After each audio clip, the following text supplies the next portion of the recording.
Well, good morning. Bonjour, c'est bon d'être Good to be ici here ce matin avec with vous. you on this morning. My family and I Ma famille et moi avons pris came in l'avion last hier night soir depuis la from République du the Republic of Texas Texas, and we are glad to be et here in nous Southern sommes heureux California. d'être ici en Californie, au sud de la Californie. Glad to be back Content here. d'être de retour I was ici. born Je and suis raised né in et Los j'ai grandi à Angeles, Los Angeles and et je suis parti de là dès que je l'ai pu. um, Et now maintenant j'habite à I'm in Houston Houston avec ma with my femme wife, et who is qui est here ici dans le fond back there in the front. avec notre dernier enfant et 7 de nos 8 enfants Children are sont aussi ici here aujourd'hui. today. Um,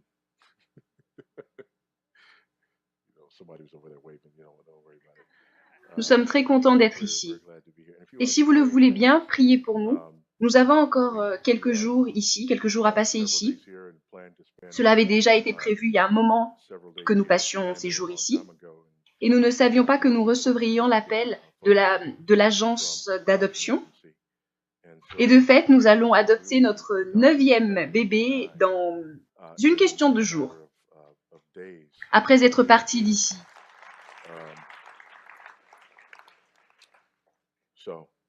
Donc, si vous pouvez juste prier pour nous.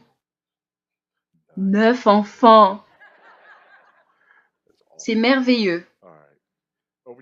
Ouvrez vos Bibles si vous les avez avec vous en Genèse au chapitre 45. Genèse 45. Et je dois juste confesser que j'ai un amour irrésistible pour ce livre. J'aime le livre de Genèse et je sais que tous contiennent la parole de Dieu. Amen, de Genèse jusqu'aux cartes géographiques et à la fin. Tous contiennent la parole de Dieu, mais j'aime Genèse. Il y a des périodes dans nos vies où certains livres de la Bible commencent à signifier beaucoup plus pour nous. Et je crois que Genèse est à l'Ancienne Alliance ce que Romains est à la Nouvelle Alliance. Si vous voulez bien comprendre la théologie de la rédemption dans la Nouvelle Alliance, vous devez lire Romains. Et je pense que la même chose peut être dite au sujet de Genèse. Et peut-être est-il même plus significatif, simplement à cause de toutes les fondations qui y sont, les fondements. Rien que dans les 11 premiers chapitres, vous avez la compréhension du monde, de la manière dont le monde a été créé, la compréhension de la chute de l'homme et de la rédemption, les premiers aperçus de l'Évangile. Réellement, les fondations des doctrines majeures de la foi chrétienne sont là, sont contenues là dans ce livre au début. Les caractères les plus aimés, les personnages les plus aimés dans toute la Bible sont trouvés là dans Genèse. Et tous ces noms que nous connaissons, vous savez, Adam, Noé, Abraham, Isaac, Jacob, et bien sûr Joseph. Nous connaissons ce nom et nous connaissons l'histoire de Joseph. Je défendrai que l'histoire de Joseph est certainement plus profonde que l'histoire de tout autre personnage de la parole de Dieu, à l'exception du Christ lui-même. Maintenant, Abraham, oui, vous savez les événements de la vie d'Abraham. Mais je dis que concernant Joseph, vous connaissez son histoire. Je veux dire que vous en connaissez tous les détails, les tenants, les aboutissants et tout ce qui est arrivé à Joseph. Je crois que pour cette raison précise, c'est important pour nous de nous arrêter et de nous assurer que nous comprenons bien cela. De la même la tendance en tant que chrétien de regarder à la Nouvelle Alliance comme étant notre partie du livre et l'Ancienne Alliance appartenant à quelqu'un d'autre. Amen, quelqu'un. C'est ainsi que nous prenons les choses. La Nouvelle Alliance, ça c'est pour nous. C'est notre partie du livre et l'Ancienne Alliance, ça appartient à quelqu'un d'autre. De sorte à se dire, c'est ok, de temps à autre, on peut aller dans l'Ancienne Alliance pour y lire certaines histoires et aussi pour y voir les merveilleux caractères de personnes. Pour finir par y aller pour faire des études de personnages, ce qui m'étonne que nous y allions pour y faire des études de caractère de personnages parce qu'en fait, ils y ont un problème. Fils, j'aimerais que tu sois comme Abraham.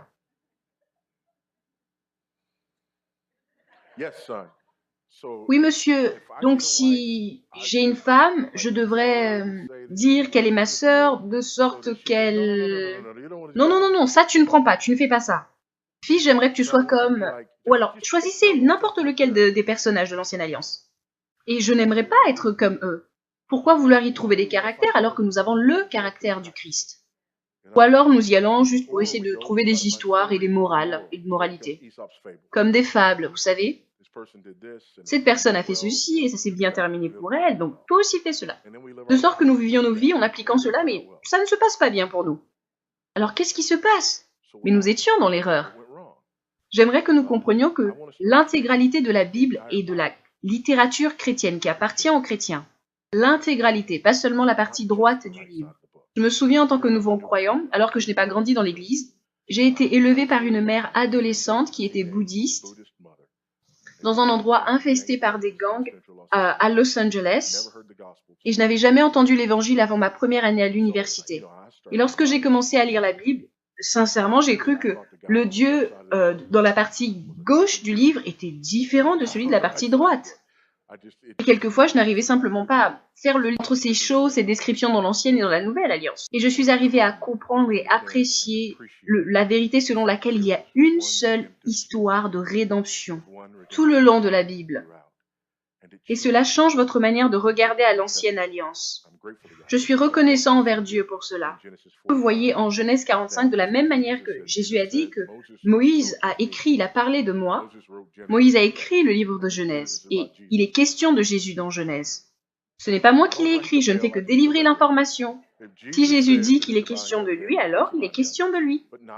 D'une manière allégorique, symbolique, où nous trouvons les symboles au sujet de Jésus dans tout ce que nous pouvons lire. Et de manière très significative, nous trouvons le message de l'évangile et de la rédemption, même ici, dans Genèse chapitre 45. Et la deuxième chose que j'aimerais que nous voyions, c'est que, en dehors de la croix, c'est ici la plus belle image du pardon, l'image la plus complète et prononcée du pardon, que nous trouvons dans toutes les Écritures. Pensez à tous les domaines et aspects de la Bible, à toutes les histoires que nous trouvons dans la Bible. Vous aurez des difficultés à trouver une expression plus profonde du pardon qu'ici en Genèse au chapitre 45. Et la troisième raison pour laquelle je pense que ce passage est particulièrement important, c'est que la question du pardon fait partie de tous les aspects, entre en considération dans tous les aspects de nos vies en tant que croyants. Chaque jour, cela impacte votre vie. Chaque jour. Peut-être même plus que toute autre caractéristique, toute autre grâce, toute autre expérience que vous avez en tant que croyant. C'est beaucoup plus significatif à cause du nombre de fois où vous faites face à cela. Et à cause de l'impact que le pardon a sur notre regard sur Dieu et notre regard sur nous-mêmes, et sur notre manière d'interagir avec les autres. Pour tout cela, regardons ici en Genèse au chapitre 45. Et alors que nous regardons à Genèse au chapitre 45, laissez-moi vous emmener à cet endroit. Joseph a été vendu en esclavage par ses frères. Au passage, cela était une bénédiction, parce qu'ils étaient sur le point de le tuer. Amen, ils allaient réellement le faire. Quelquefois, nous regardons à cela et nous le considérons avec légèreté. Ils étaient en colère contre lui et qu'ils allaient réellement le tuer. Et nous oublions que juste quelques chapitres avant, ils avaient tué les Sichémites. Ils les avaient tués par l'épée. Je veux dire, ils ont décimé le village. Ce sont ici des personnes qui ont tué plusieurs autres personnes. C'est une chose lorsque votre frère est énervé contre vous et dit « je vais te tuer ». C'en est une autre lorsqu'il a déjà tué plusieurs personnes. Ces hommes étaient des meurtriers de plusieurs personnes et ils allaient littéralement le tuer. Mais ils ne l'ont pas fait, à la place, ils l'ont vendu en esclavage. Vous savez que ça va mal, que la situation n'est pas bonne lorsque le fait d'être vendu en esclavage, c'est comme quelque chose de bien. Il a fini dans la maison de Potiphar. Et cette histoire que souvent nous réduisons à une compréhension pour enfants. Tu sais, si tu es fidèle et si tu fais du bien, Dieu va te récompenser. Vraiment? Il a été fidèle à son père. Ses frères l'ont vendu en esclavage. Fidèle à Potiphar, et la femme de Potiphar l'accuse à tort. Il se retrouve en prison pour quelques années. Il est fidèle en prison. Il interprète des rêves qui éventuellement l'aideront à sortir de prison. Mais ce n'est que 2 ans plus tard que les chansons se souviendra. Oh oui, c'est vrai, il y avait cet homme, il y a 2 ans en prison, qui interprète les rêves et pourrait t'aider, Pharaon. Et là, il finit dans la cour du Pharaon. Maintenant, à cause de notre familiarité avec les histoires et que nous aimons les films, regardons aux personnages, comment est-ce que ça fonctionne, et nous regardons à Genèse 41, c'est là le point culminant. Et rien ne peut être aussi loin de la vérité que ça.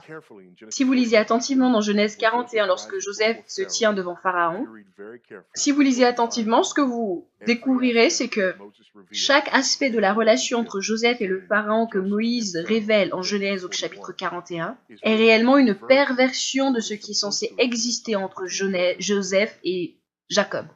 Non, ce n'est vraiment pas bon. Il règne sur la maison de Pharaon alors que c'est sur la maison de Jacob qu'il est censé le faire. Il est en Égypte alors qu'il est censé être au pays de la terre promise. L'Égypte devient synonyme de l'idée de l'esclavage du peuple de Dieu, un endroit d'où l'on a besoin d'être délivré, et c'est là qu'il se trouve. Ce n'est pas le point culminant. Il était vêtu de la tunique que lui avait donnée son père et maintenant il est vêtu d'une tunique que lui a donnée Pharaon. Il raconte son rêve à ses frères en leur disant qu'ils vont se prosterner devant lui et ils sont sur le point de le tuer. Et maintenant Pharaon demande aux Égyptiens de se prosterner devant lui et ils le font joyeusement. Chapitre avant, nous voyons Abraham demander à son serviteur de mettre sa main sur sa cuisse et de jurer que tu trouveras à mon fils une femme mais pas au milieu des païennes. Mais Pharaon donne ici à Joseph une femme païenne. Il lui donne un nom païen. Les noms sont significatifs. Pourquoi est-ce que nous voulons pleurer lorsque Daniel, Anania, Michaël et Azaria ont vu leur nom être changés en nom païen? Et lorsque celui de Joseph est changé, nous pensons « Très bien, il est en train de servir Pharaon. C'est merveilleux !» Mais ce n'est pas la morale de l'histoire.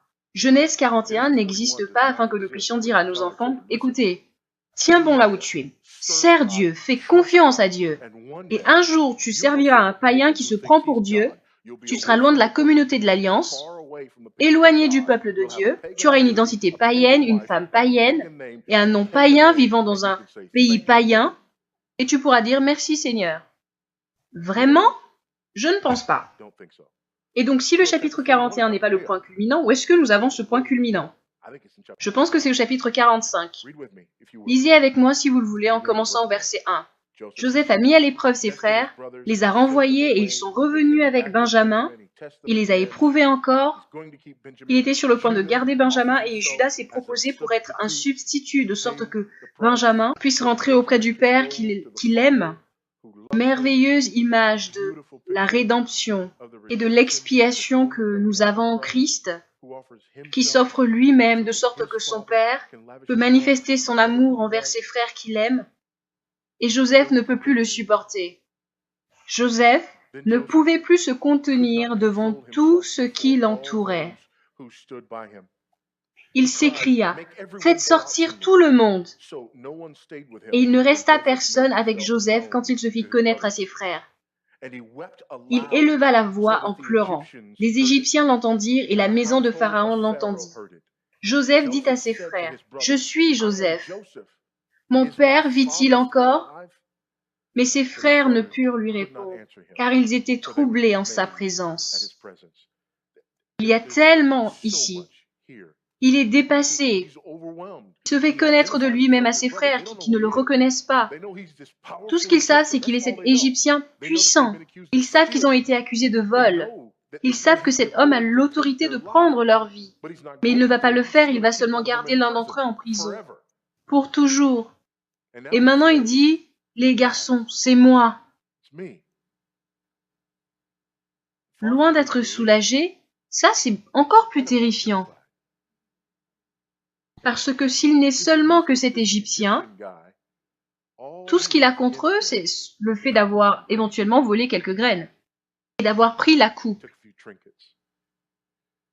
Et s'il est Joseph, il a beaucoup plus contre eux et ils ne peuvent littéralement pas parler. Car ils étaient troublés en sa présence. Joseph dit à ses frères, « Approchez-vous de moi. »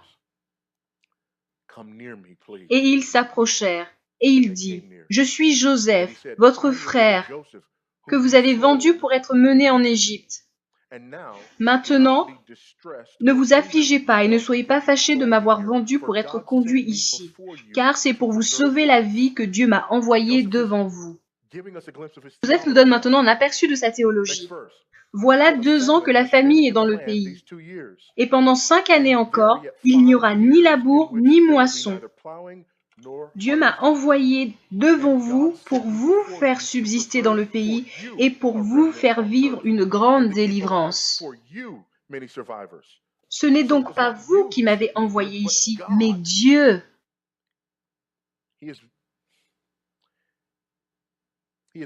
Il m'a établi père de Pharaon, maître de toute sa maison et gouverneur de tout le pays d'Égypte.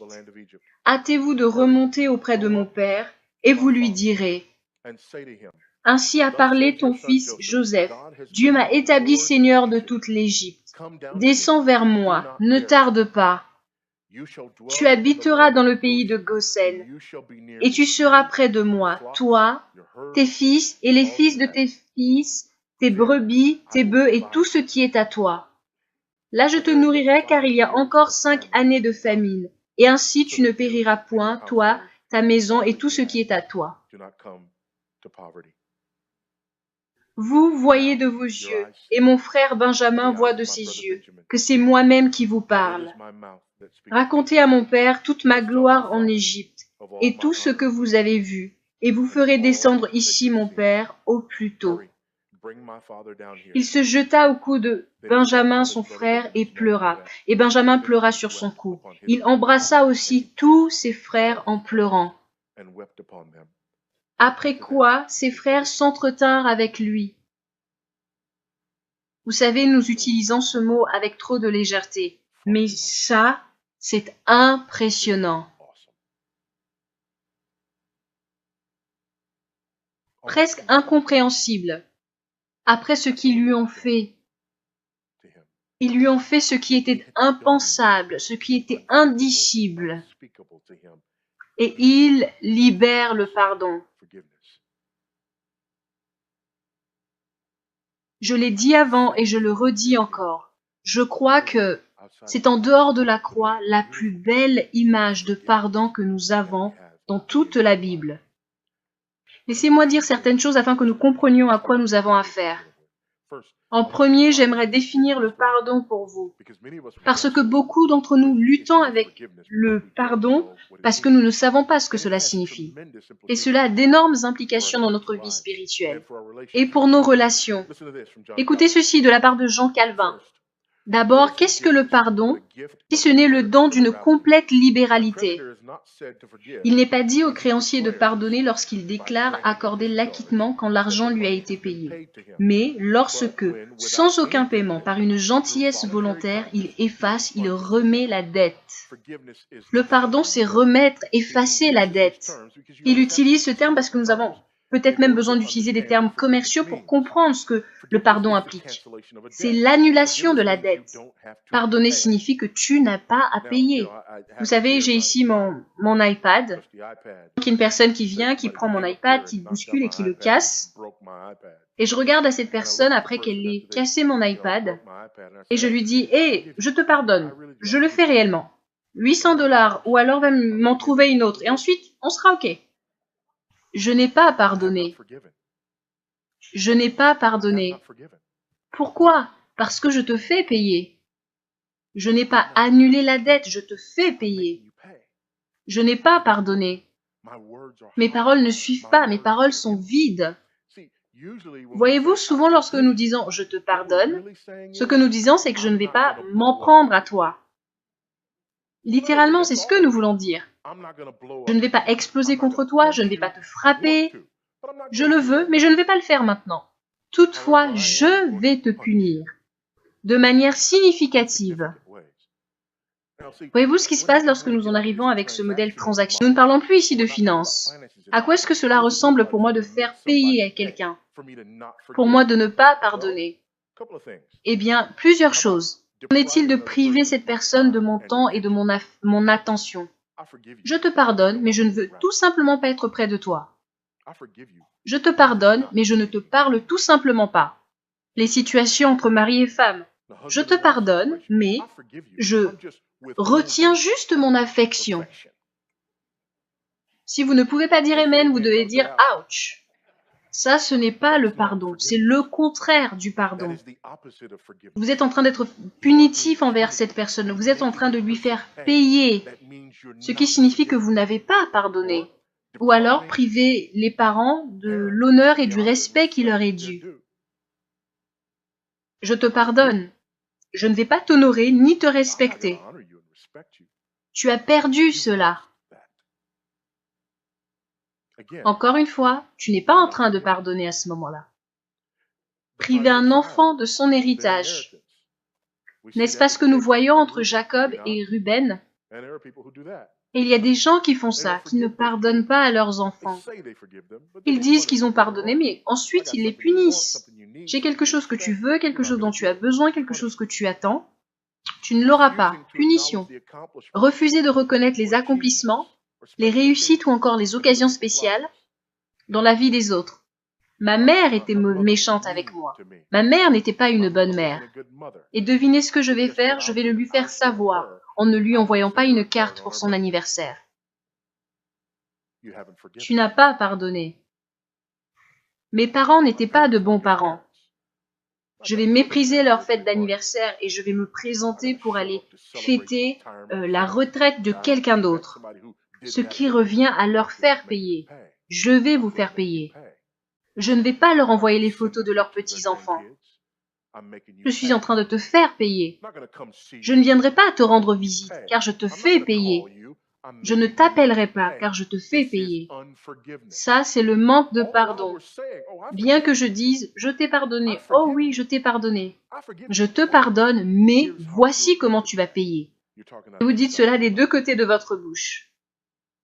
Et c'est l'essence du manque de pardon, du non-pardon. Qu'en est-il du rejet des cadeaux? Hé, tu as reçu une carte. Elle vient de ta mère. Jette-la. Hé, tu as un cadeau, tu as reçu un cadeau. Il vient de ta sœur. C'est certainement parce qu'elles se sent coupables. Je ne veux pas de ça. Est-ce que vous me suivez? Voici à quoi le manque de pardon, le non-pardon ressemble dans votre vie de tous les jours.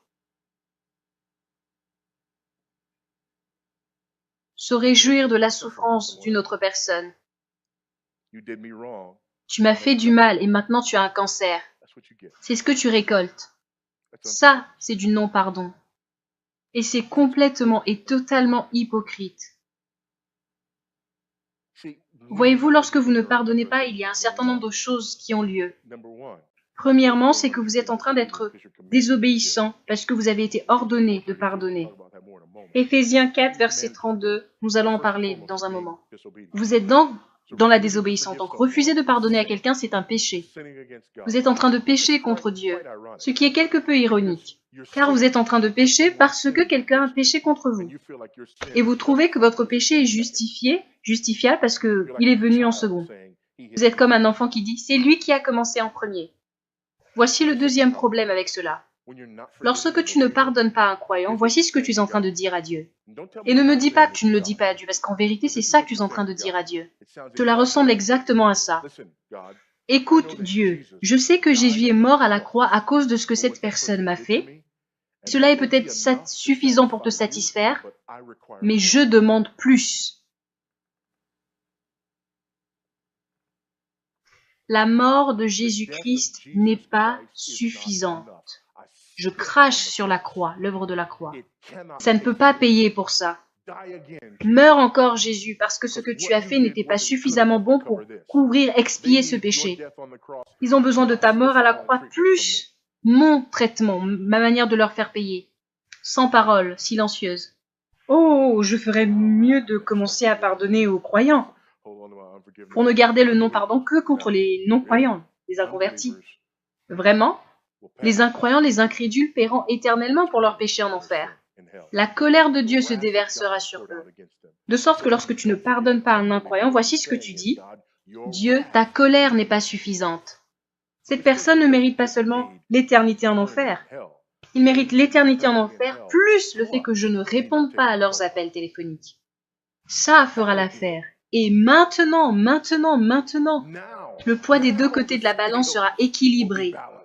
Car de mon côté, il y a ce poids qui est charnel. mon poids charnel. C'est une mauvaise réponse. Mais c'est ce que nous disons à notre Dieu. L'autre aspect de ceci, qui est simplement horrible, c'est que celui qui est réellement en train de payer, c'est toi. Car il y a cette phrase qui dit que ne pas pardonner à quelqu'un, c'est comme boire soi-même du poison en espérant que cette personne puisse mourir. Et tu permets à l'amertume de demeurer à l'intérieur de toi, de t'infecter. Ce n'est pas ce que Joseph a fait. Dans un deuxième tome, j'aimerais que vous compreniez d'où vient le pardon. Le pardon est inextricablement lié à la rédemption. Ici, Joseph accorde son pardon et remarquez ce qu'il dit. Dieu m'a envoyé ici pour un but, et ce but était la rédemption. Le but, c'était de préserver des vies. Au passage, il y avait un plus grand but de rédemption, c'était pas seulement de préserver des vies, mais une vie en particulier. La vie de Judas. Et comment est-ce que nous savons ça? Parce que toute l'histoire de Genèse concerne la préservation de la descendance promise. La chute de l'homme en Genèse chapitre 3 et la première apparition de la notion de l'évangile, c'est là Genèse 3 verset 15. Dieu dit au serpent, je mettrai une inimitié entre toi et la femme, entre ta postérité et sa postérité. Celle-ci t'écrasera la tête et tu lui blesseras le talon. C'est l'annonce qu'il y en a un qui vient, la descendance de la femme, qui écrasera la tête du serpent. Prochain chapitre, qu'est-ce que nous voyons? Le premier meurtre, la descendance du serpent Caïn qui tue la descendance de la femme Abel. Fin de ce chapitre, nous avons l'annonce de la prochaine descendance, Seth. Chapitre 5, nous avons 10 générations, d'Adam jusqu'à Noé. Via l'homme pieux qui était Seth, la descendance est préservée. Il y a le déluge, Noé, Sem, Cham et Japheth se réfugient dans l'arche, la descendance est préservée. Sem étant identifié comme la descendance promise. Térac l'est éventuellement aussi, Abraham l'est éventuellement aussi. Il y a une promesse qu'à la fin, il y aura un enfant, un fils. Il va vers Abraham pour avoir Ismaël, mais ce n'était pas le bon. Le fils de la promesse n'était pas Ismaël, mais Isaac. Isaac a des jumeaux, qui est le fils de la promesse. Est-ce le premier-né Ésaü? Non, c'est le second. Jacob, et Jacob grandit et il se marie à 2 différentes femmes. 12 enfants en sortent. Qui est la descendance promise? Était-ce celui qu'il aimait le plus, Joseph? Non, c'est le fils de la femme qu'il n'aurait jamais voulu épouser. Judas est la descendance promise. Et Joseph a été haï, rendu fait esclave, emprisonné et considéré comme étranger pendant 2 décennies, pour que Judas puisse vivre et qu'un jour il ait un fils qui s'appelle David, qui aurait un fils qui s'appellerait Jésus un jour, qui rachètera le peuple de Dieu. C'est parce que Joseph a regardé à ces circonstances de cette manière-là qu'il a été capable de pardonner. C'est ici Éphésiens 4, verset 32. Soyez bons les uns envers les autres, compatissants, vous pardonnant réciproquement. La ligne suivante, comme Dieu vous a pardonné en Christ. La capacité de pardonner est ancrée dans la rédemption. Et nous comprenons Romains chapitre 12, verset 9 ou verset 19. Nous ne nous vengeons pas nous-mêmes, nous laissons agir la colère de Dieu, qui a dit « à moi la vengeance, à moi la rétribution ». C'est Dieu qui prend soin de cela. Ce n'est pas moi. J'ai été racheté, c'est pourquoi j'étais rendu capable de pardonner. Je comprends que ton péché, c'est contre Dieu d'abord que tu as péché, et c'est avec lui que tu verras cela, et pas moi. Qui est-ce que je pense être pour avoir besoin d'être vengé? Et combien est-ce hypocrite que je puisse regarder à mon propre péché avec tant de légèreté pour voir le tien si grand. Voyez-vous, parce que c'est lié à la rédemption, voici pourquoi nous avons des problèmes. Parce que le cœur de notre pardon dans la rédemption en Christ est lié au fait même de pardonner. Si je continue en ayant cette mauvaise compréhension du pardon, cela conduit à un certain nombre de choses. Premièrement, on devient un hypocrite radical. Et un hypocrite radical est celui qui, vous leur faites quelque chose de mal et ils le font payer. Lorsqu'ils agissent mal envers vous, ils vous disent « Oh, mais pourquoi est-ce que tu exagères pour si peu ?» Je veux dire, car ton péché est énorme. En fait, le péché qui est commis par les autres est toujours à leurs yeux monumental. Et ce qu'ils commettent est toujours minuscule. C'est là le premier problème. Vous êtes de ce côté-ci du problème, mais ce n'est pas notre point aujourd'hui dans ce sermon, mais nous allons revenir à vous. Et il y a l'autre individu. Cet individu ne peut pas pardonner, il ne pardonnera pas parce qu'il est toujours accroché aux choses et ressent toujours qu'il doit y avoir une plus grande punition pour l'autre pour que la balance soit équilibrée. Et par conséquent, que pense-t-il que Dieu pense à chaque fois qu'il commet un péché? La balance doit être mise de manière juste. Et ils ne sont jamais en sécurité dans leur relation avec Dieu, à cause de leur propre incapacité à pardonner, incapacité qu'ils projettent sur le Père Céleste. Et ils sont toujours en train de douter s'ils sont vraiment sauvés. Voyez-vous, ce sont là les personnes qui pensent que si vous êtes réellement désolé, vous ne le referez plus. Soit dit en passant, pensez à cela pour un moment. Si vous êtes réellement désolé, vous ne le referez plus jamais. Et maintenant, nous croyons en la sanctification par le fait d'être désolé. Est-ce que vous suivez? Qu'est-ce qui fait d'une personne soit sanctifiée, qu'elle arrête de pécher? Être réellement désolé. Car le fait d'être réellement désolé te conduit à arrêter de faire ça. Nous n'avons pas besoin de toute cette histoire du sang de Jésus. Non, non, sur la terre, un peu de désolé, le fait d'être désolé. Est-ce que vous voyez combien cela est peu sensé? Mais n'est-ce pas ainsi que nous sommes en relation les uns avec les autres? Si tu es réellement désolé, tu ne le feras plus. C'est un mensonge. C'est un mensonge. Car le fait d'être désolé n'est pas ce qui nous fait arrêter de pécher. C'est pourquoi Jésus a dit de pardonner à ton frère, non pas seulement 7 fois, mais 7 fois 70 fois. Et cette formulation n'était pas un problème de mathématiques. Amen. Ce n'était pas un problème de mathématiques. Voici quelques mythes qui nous retiennent. Et Genèse 45 détruit complètement tous ces mythes. Mythe numéro 1, vous ne pouvez pardonner à une personne que si elle vous demande pardon. C'est le mythe numéro 1. Vous ne pouvez pardonner à une personne que si elle vous demande pardon. Il y a certains d'entre vous dans cette pièce dont la vie est contrôlée par une personne qui n'est même plus en vie, par des personnes qui sont mortes il y a longtemps déjà, et vous ne leur pardonnez toujours pas. Et ils ne pourront pas vous demander pardon, ce qui signifie que vous n'aurez jamais à pardonner. Alors vous continuez simplement à boire du poison, espérant que cette personne puisse mourir. Mourir encore une fois. Je leur aurais pardonné, mais ils ne m'ont pas demandé pardon. Les frères de Joseph ne savaient même pas qu'il était Joseph lorsqu'il leur a pardonné. Ils ne lui ont rien demandé. Et il a choisi de ne pas les punir. Voyez-vous, nous nous retrouvons un peu dans la confusion parce que nous lisons des passages comme Luc 70, verset 73. « Si ton frère a péché, reprends-le. S'il se repent, pardonne-lui. Vous savez, s'il pêche contre toi 7 fois, pardonne-lui 7 fois. C'est bien, repens-toi et alors je te pardonnerai. S'il ne le fait pas, je ne pardonnerai pas. » Premièrement, je pense que ça, c'est une abréviation de Matthieu chapitre 18, dans le cadre de la discipline au sein de l'Église. Deuxièmement, c'est inconsistant par rapport à ce que nous trouvons dans Genèse 45, et inconsistant par rapport à ce que nous voyons à la croix. Père, pardonne-leur parce qu'ils ont demandé. Père, pardonne-leur parce qu'ils ne savent même pas ce qu'ils sont en train de faire. Cela met en pièces le mythe selon lequel je ne leur pardonnerai que s'ils me demandent pardon. Soit dit en passant, si vous maintenez ce mythe jusqu'à la fin de manière logique, le pardon ne peut être accordé que si on a demandé en préalable. C'est là où les gens se retrouvent dans cette situation, ils se demandent mais qu'en est-il si je meurs avec un péché non confessé? Et cela est presque humoristique. Parce que cela suppose que tu es capable de confesser tous tes péchés. Ce qui implique que tu es capable de connaître tous tes péchés.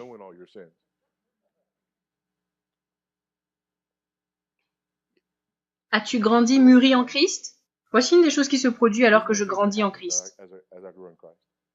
Je découvre des choses qui sont des péchés dans ma vie alors qu'avant je ne pensais même pas que c'était des péchés. Quelqu'un d'autre? Quelqu'un d'autre? D'accord? Des choses que je considérais tranquillement et maintenant je me rends compte que ce sont des péchés. Devinez quoi, si je continue d'être en vie, chaque matin, je vais apprendre encore que beaucoup d'autres choses dans ma vie sont des péchés, alors que je ne le pensais pas. Personne ne meurt avec tous ses péchés confessés. Personne. Personne. Personne. Personne. Et les gens qui pensent qu'ils meurent avec tous leurs péchés de confessés, en réalité se retrouveraient en rencontrant Dieu qui leur dirait quelque chose comme « Tu sais quoi? Voici ce qu'il en est. En réalité, tu pensais que tous tes péchés étaient confessés, ce qui implique que tu étais incroyablement orgueilleux, l'orgueil qui est un péché que tu n'avais pas confessé. »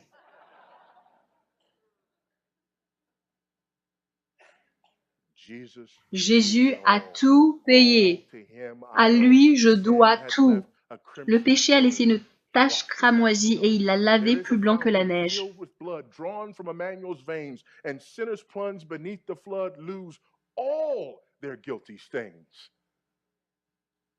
Il nous a purifiés de nos péchés. Les gens n'ont pas à te demander pardon afin que toi tu puisses leur pardonner. Soit dit en passant, si pardonner signifie que je renonce à mon droit de te punir, et que dans le même temps je crois aussi que tu ne pardonnes que si quelqu'un te demande pardon, cela signifie que je suis obligé de croire que je suis dans l'obligation de te punir, jusqu'à ce que tu me dises de ne plus le faire.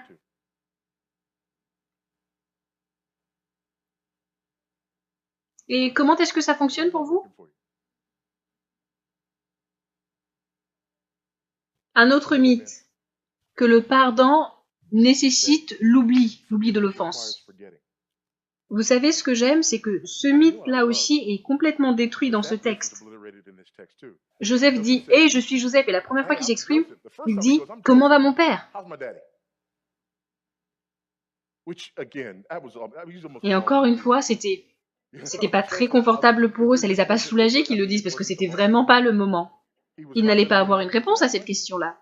Et ensuite, il continue, je suis Joseph, vous vous souvenez, votre frère, que vous avez vendu? Il n'avait pas oublié, et cependant il a pardonné. Le pardon ne nécessite pas d'oublier. Et savez-vous pourquoi? Les êtres humains n'ont pas été créés pour oublier. Et lorsque les êtres humains commencent à oublier les choses, c'est qu'il y a quelque chose qui ne va pas chez eux. Lorsque vous ne vous souvenez plus des choses, vous avez besoin d'aller consulter quelqu'un. Amen. Nous n'avons pas été créés de cette manière-là. La beauté du pardon de notre côté, et encore une fois, Dieu est celui qui peut jeter nos péchés dans cette mer et ne plus s'en souvenir. Et celui qui peut les effacer et ne plus du tout s'en souvenir. Il est Dieu et pas toi, et toi tu te souviens des choses. Mais la beauté du pardon se trouve ici. Je me souviens de ce que vous avez fait, et je vous pardonne. Je me souviens de ce que vous avez fait, et je vais vous conduire dans un pays de choix. Je me souviens de ce que vous avez fait, et je vous veux près de moi. J'aime cette partie du texte. Vous et vos enfants, et les enfants de vos enfants, vous vivrez près de moi. Et non, mon père et Benjamin peuvent être près de moi. Vous, je vais vous nourrir, mais en étant éloigné quelque part là-bas. Ça, ce n'est pas le pardon. Mais il dit, je suis ici pour préserver vos vies, et je vous veux près de moi. N'est-ce pas là ce que nous avons en Christ?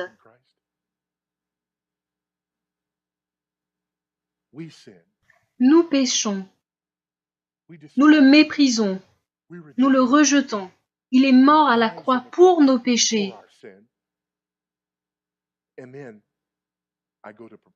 Toutefois, il dit, je m'en vais vous préparer une place, de sorte que là où je suis, vous aussi vous puissiez être. C'est une bonne terre et vous serez avec moi là-bas. Voilà ce que nous avons. Un autre mythe, que le pardon et la restauration sont forcément liés ensemble. Il y a une différence entre le pardon et la restauration, ou entre le pardon et la réconciliation. Je peux te pardonner sans même que tu ne le saches. Par contre, nous ne pouvons pas nous réconcilier à moins que tous les deux ne soyons d'accord. Ceci est important. Et c'est là où beaucoup de gens se trouvent confus car il y a une différence entre les deux. Je peux te pardonner que dans le même temps nous ne sommes pas réconciliés. Et tu peux continuer d'être misérable. et je te pardonne, ce qui veut dire que je ne vais pas te punir. Pour nous réconcilier, nous allons avoir besoin de travailler ensemble tous les deux. Et un bon exemple, c'est un mariage qui a expérimenté l'infidélité. Il peut y avoir le pardon. C'est-à-dire que je ne vais pas te punir, mais nous aurons besoin de travailler pendant un moment pour marcher vers la réconciliation. Le parent qui est abusif, on peut pardonner, mais nous aurons besoin de travailler ensemble pour la réconciliation. Une question fréquente qui émerge des gens lorsque je parle de ce sujet, c'est ça, de la réconciliation. Une femme qui a été abusée sexuellement, qui se sent presque coupable lorsqu'elle entend parler de pardon.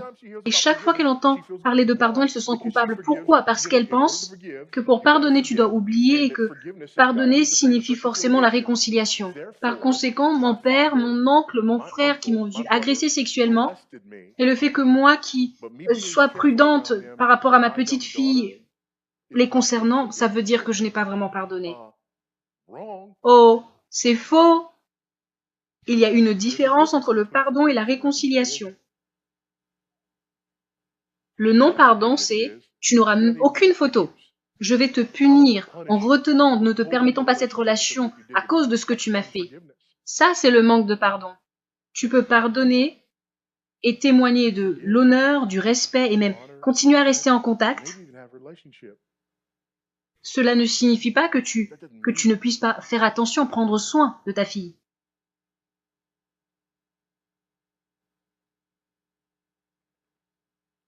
Un autre mythe. Le pardon rend toute chose meilleure.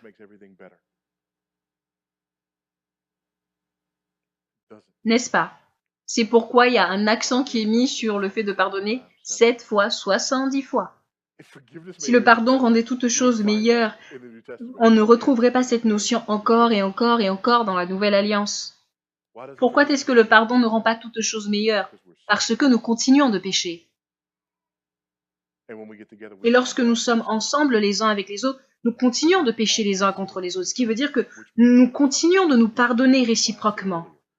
Je veux dire, c'est ici vraiment l'aspect de votre foi en Christ avec lequel vous luttez, plus qu'avec n'importe quel autre aspect de votre foi en Christ. Parce que lorsque nous vivons en relation les uns avec les autres, nous sommes constamment en train de pardonner. Nous devons. Et si nous ne sommes pas constamment en train de pardonner, c'est que nous sommes constamment dans l'amertume. C'est l'un ou l'autre. Il y a certains d'entre vous ici qui maintenant, au son de ma voix, votre mariage n'est pas caractérisé par le pardon, ce qui signifie qu'il est caractérisé par l'amertume, le manque de pardon, le non-pardon. Vos relations avec vos proches ne sont pas caractérisées par le pardon, ce qui signifie qu'elles sont caractérisées par le fait de grandir dans le ressentiment et dans l'amertume. Vos relations avec vos parents ne sont pas caractérisées par le pardon, ce qui signifie qu'elles sont caractérisées par le non-pardon, par l'amertume. Vos relations avec les personnes dans l'Église sont soit caractérisées par le pardon de manière constante, toujours en allant beaucoup plus loin, ou alors par une amertume toujours plus constante, toujours plus profonde. C'est l'un ou l'autre. L'un des deux, c'est l'image de la rédemption que vous avez en Christ, et c'est glorieux alors que ça se manifeste. Et l'autre comportement est une moquerie par rapport à ce que Jésus a accompli à la croix.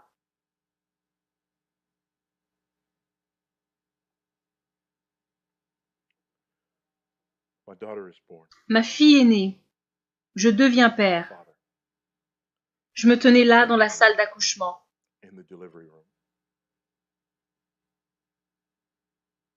Et bam, ça y est, elle est là. Et je suis submergée par un certain nombre de choses en même temps. Première chose, vous tous, s'il vous plaît, nettoyez-la.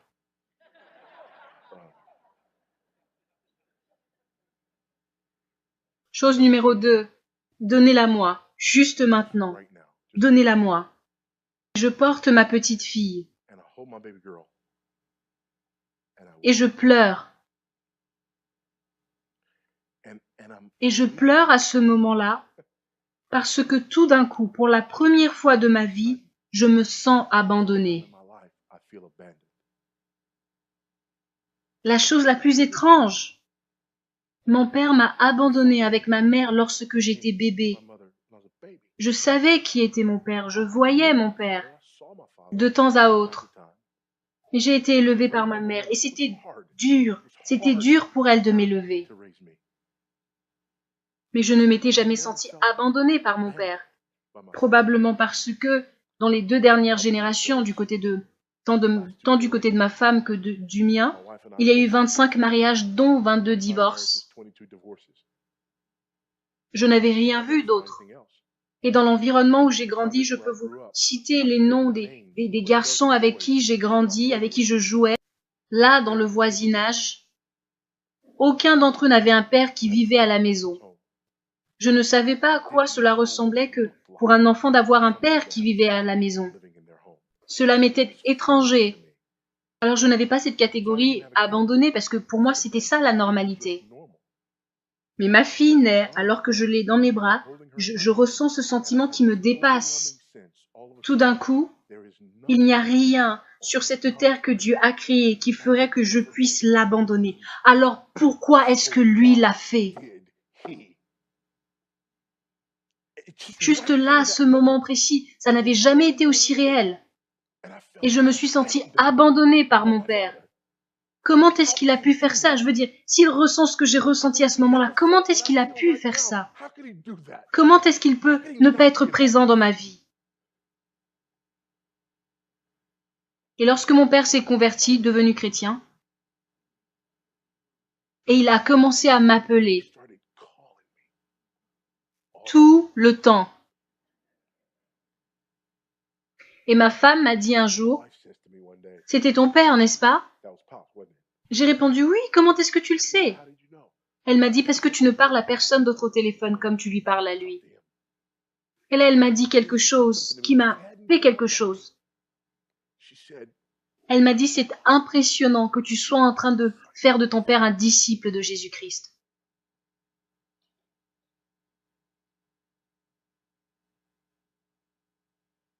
Quelques années après, j'ai eu un coup de téléphone me disant que mon père était mort.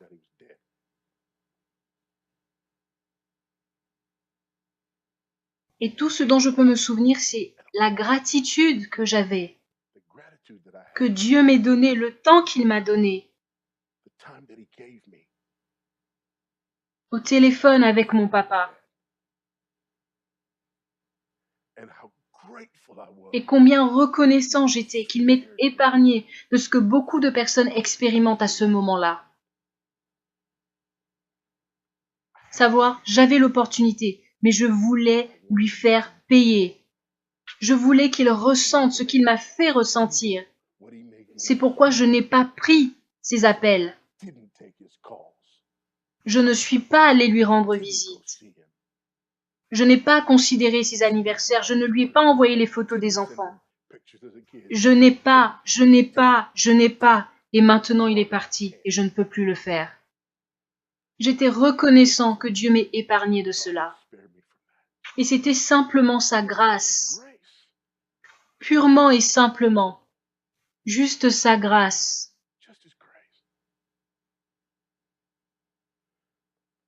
Il y a certains d'entre vous, vous êtes à l'opposé de cela. Et votre pensée, c'est oui, mais l'opportunité de pardonner est passée. Je vous assure que non. Parce que ici, maintenant, vous pouvez le faire, aujourd'hui. Tout de suite, ici, maintenant, aujourd'hui, vous pouvez regarder à la croix de Jésus-Christ pour voir ce qu'il y a fait pour vous pardonner et prenez cela pour le transposer dans vos relations avec d'autres personnes, y compris les personnes qui sont déjà décédées. Vous pouvez faire ça aujourd'hui. Femme, mari, vous pouvez faire ça aujourd'hui. À cause de ce que le Christ a fait, vous pouvez faire ça aujourd'hui. Fils, fille, vous pouvez faire ça aujourd'hui. À cause du pardon que vous avez reçu, vous pouvez faire ça aujourd'hui. Frères, sœurs, vous pouvez faire ça aujourd'hui. Le Christ a fait de cela une réalité pour vous, non seulement une possibilité. pour vous, c'est une réalité pour vous. C'est la seule réalité qui fait vraiment sens. S'accrocher au manque de pardon, s'accrocher à l'amertume, n'a aucun sens pour ceux d'entre nous qui avons été rachetés. Vous ne pouvez pas faire ça. Ce n'est pas ça notre identité. C'est complètement incompatible. Mais ce que le Christ a rendu réel pour vous,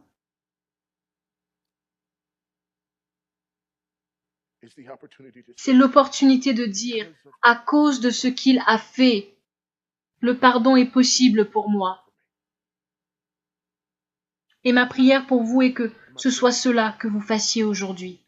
Que vous ne soyez pas seulement venu à l'assemblée aujourd'hui, ensuite vous rentriez. Que vous n'ayez pas seulement accompli votre devoir en faisant ça aujourd'hui, ensuite c'est fini.